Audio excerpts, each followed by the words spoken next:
Amanda, and Rick. and it is time for our evening Bible study. Hello. We're in Wisconsin. We were we were in Wisconsin last night. Yes, and we're in Wisconsin tonight. Last night We're just in a different part of Wisconsin. we are in a different part. More north. We're further up. Which we're practically touching Canada. Yeah. But Yeah. And believe it or not, well, you might, because I don't know where you live, but it's cold. it is very cold. I mean, I did a video. I want you guys to know this.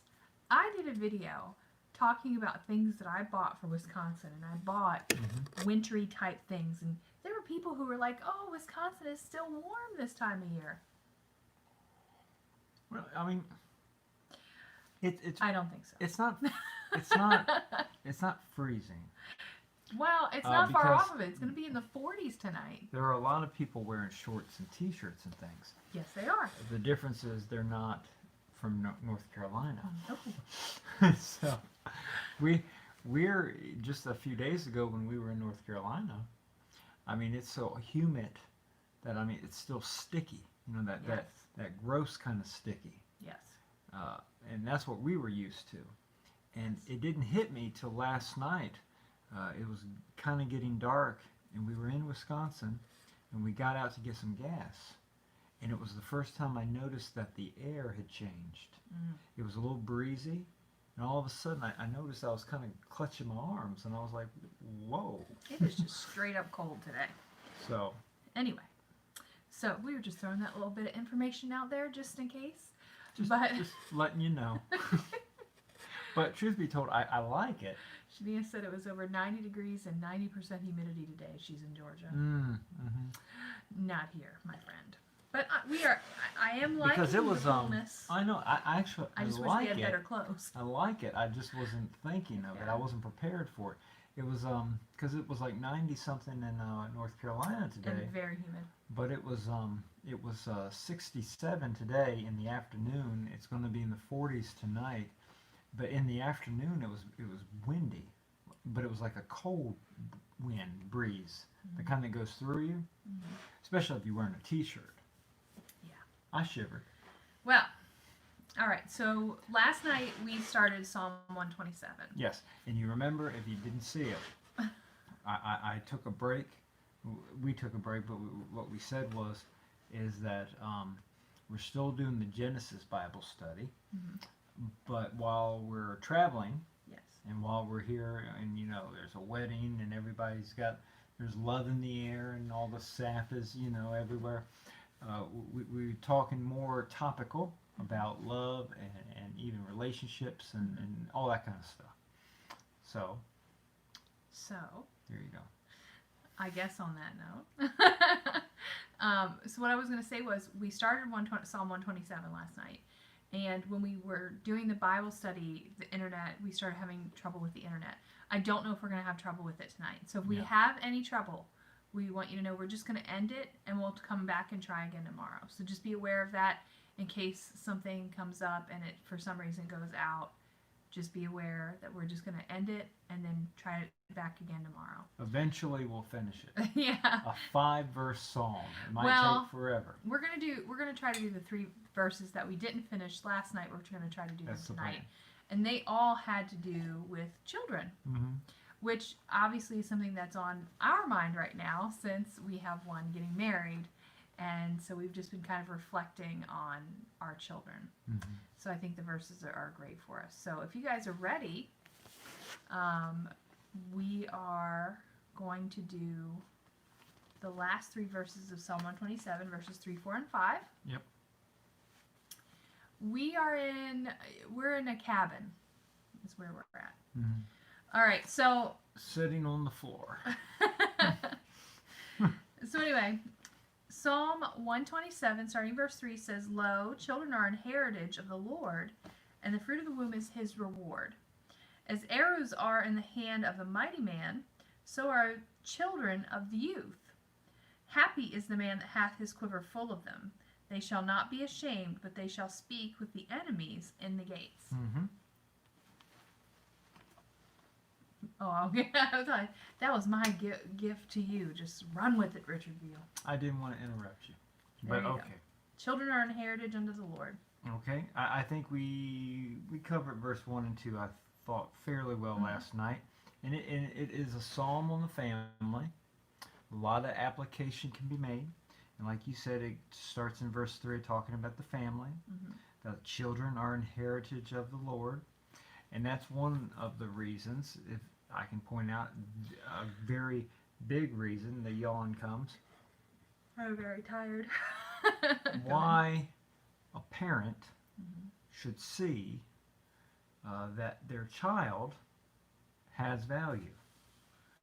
That child that you have, parents, was given to you by the Lord. That child is a heritage of the Lord. And like one preacher even said, and I like it, that you're raising that child.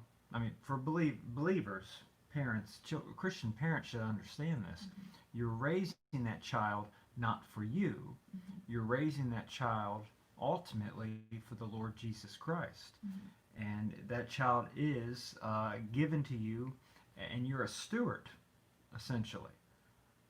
That child is a creation of God, and He is chosen in His divine wisdom to give that child to you for a time so you can raise that child Mhm. for His glory.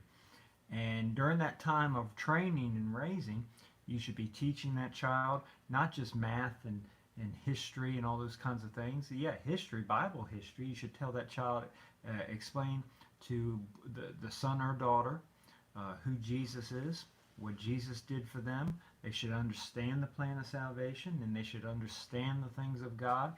And you should have like some actual teaching time in the home, because that child, it was given to you by the one who wrote the Bible and created you. You know, whenever I think of that verse, I think of this situation that I know about that happened a long time ago when we lived in Maryland. And there was a teenage girl who had gotten pregnant. Mm-hmm. And she'd gone to the pastor of her church to talk to him about the situation. She was disturbed about it. And the pastor of that church and his wife, who was also in the meeting with the young girl, Mm-hmm. had been struggling with infertility, and it colored their decision making.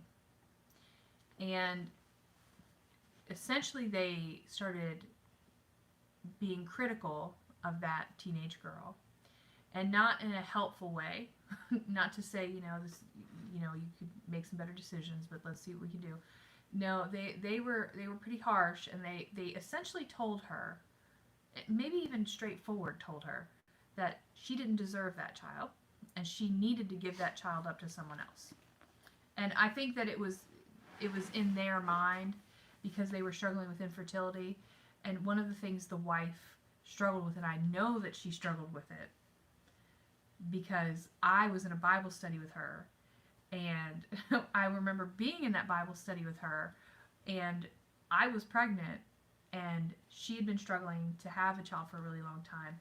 I think I was many children in at that point, and she was very angry and very bitter about the fact that she couldn't have children, and she felt that there were young people who were she pretty much said it straightforward, like eyeing me at the time. She's like, there's a lot of people who are really young that keep having babies. She's just like eyeing me now. And I was like, well, don't worry. And I really genuinely was like, don't worry, you don't know what the Lord has in store for you. And but anyway, so they'd given this guilt trip to this teenage girl that that she needed to give her baby up to someone else. And it made me so angry. And the teenage girl, I ended up having some communication with her, and I read that verse to her. Mm-hmm. Children are an heritage of the Lord, and the fruit of the womb is His reward. And I said to her, I said, you know what? Because she was so frustrated with what they were saying, she actually was thinking about having an abortion. Mm-hmm. Because she'd been thinking about keeping her baby, but they made her feel so bad about keeping her baby, and she didn't feel comfortable with adoption. Mm-hmm. She was thinking about aborting her baby, and I was just like, baby girl, let's not go that far.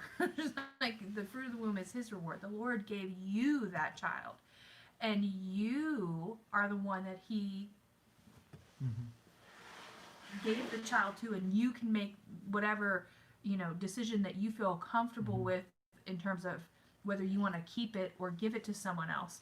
But what you cannot do, what I feel like you don't have the right to do biblically, is kill the child. That's an entirely different story.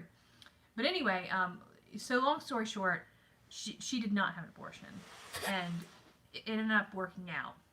But I always think of that verse, and I think of people who, like, this whole world's attitude towards people having children right now is very negative. I know when I had my children, I don't know what the deal was, but it seemed like, and I know we were young, but it seemed like every time I had a baby, people were like, "Haven't you had enough?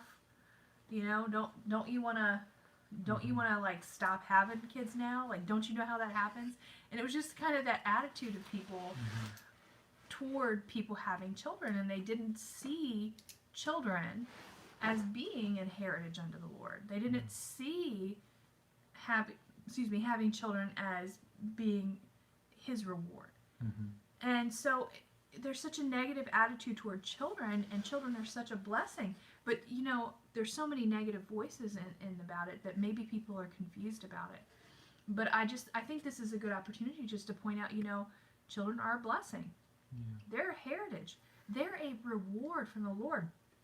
And one of the biggest things I always say is, we were talking about that verse not too long ago that says, the goodness of God brings man to repentance. And we were very young, and we were doing very foolish things. But the Lord gave us our children, and it's through our children that He really changed our life. It was God's goodness to us that made us make positive changes and go more towards Him. And the Lord could be using that in the lives of other people as well. But anyway, the idea here is children are God's reward, and He gives them to who He sees fit. And every single one is a blessing. So that is something that I just want you to keep in mind when you read that verse, or even think about that verse.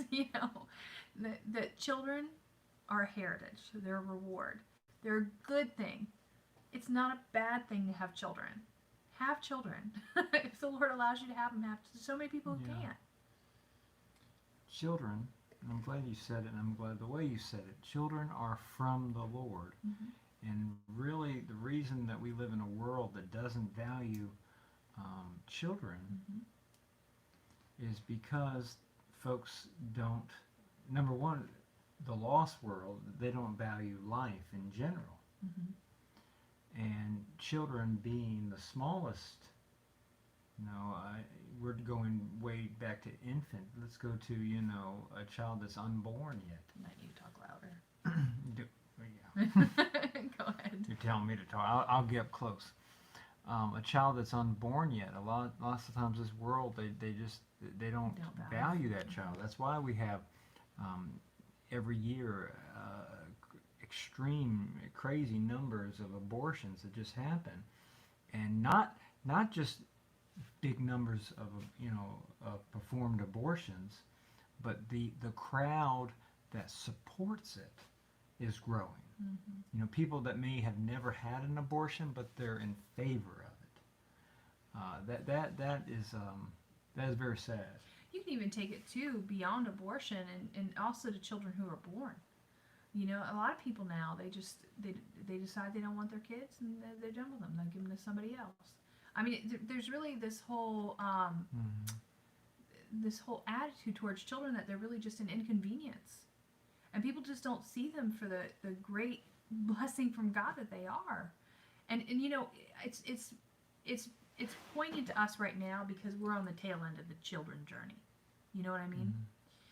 And we are seeing the end result of. When if it happens again, we'll see you tomorrow night. Can you guys see me? It's buffering. Hopefully, again. if this. Finish tomorrow. All right.